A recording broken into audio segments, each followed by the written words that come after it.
Assalamualaikum warahmatullahi wabarakatuh. Halo anak-anakku kelas 8, bertemu lagi dengan Bu Retno di Mapel IPS. Anak-anakku, minggu kemarin kalian sudah belajar mengenai pengertian mobilitas sosial. Nah, hari ini kita akan belajar mengenai bentuk-bentuk mobilitas sosial. Check this out. Seorang anak lahir di keluarga yang sederhana, perekonomian finansial yang sangat terbatas. Namun, anak tersebut memiliki cita-cita mulia, yakni menjadi seorang dokter. Sehingga dia belajar sangat tekun, sangat keras untuk mendapatkan beasiswa sekolah di kedokteran. Sehingga pada perjalanannya dia mendapatkan kesempatan itu dan akhirnya menjadi seorang dokter yang hebat. Kira-kira anak-anak, apakah anak tersebut mengalami mobilitas sosial? Jika iya, apakah anak tersebut mengalami mobilitas sosial vertikal atau mobilitas sosial horizontal? Jadi, kita simak penjelasan tentang bentuk-bentuk mobilitas sosial. Anak-anak, bentuk-bentuk mobilitas sosial dibagi menjadi 4, yakni 1. Mobilitas sosial vertikal, mobilitas sosial horizontal, mobilitas geografis, dan mobilitas antar generasi dan intragenerasi.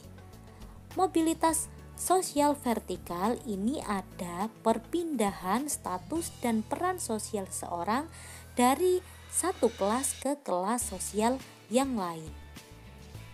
Mobilitas sosial vertikal ini dibagi menjadi 2, yakni mobilitas ke atas dan mobilitas ke bawah.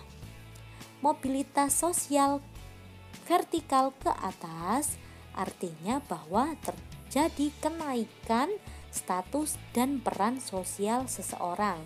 Misalnya, seorang guru yang sudah mengabdi di sebuah sekolah, kemudian pada momen tertentu diangkat menjadi kepala sekolah, sehingga guru tersebut mengalami mobilitas sosial vertikal ke atas. Sedangkan mobilitas sosial vertikal ke bawah atau social sinking ini misalnya ada seorang staff ataupun manajer dari sebuah perusahaan dan perjalanannya dia memiliki kinerja yang buruk sehingga sang atasan memutuskan untuk menurunkan staf tersebut atau manajer tersebut menjadi seorang karyawan biasa sehingga staf tersebut mengalami mobilitas sosial vertikal ke bawah atau social sinking. Kemudian mobilitas geografis ini adalah perpindahan individu dari daerah satu ke daerah yang lain, atau ini adalah arti dari mobilitas yang sesungguhnya atau mobile, adanya pergerakan dari individu dari daerah satu ke daerah yang lain, atau misalnya transmigrasi, urbanisasi. Ini adalah contoh dari mobilitas geografis. Sedangkan yang terakhir adalah mobilitas antar generasi dan intragenerasi. Mobilitas antar generasi misalnya seorang ayah memiliki profesi sebagai petani, sedangkan ibunya adalah seorang petani. Tetapi karena keberhasilannya, petani tersebut dapat menyekolahkan anaknya sehingga menjadi seorang polisi misalnya.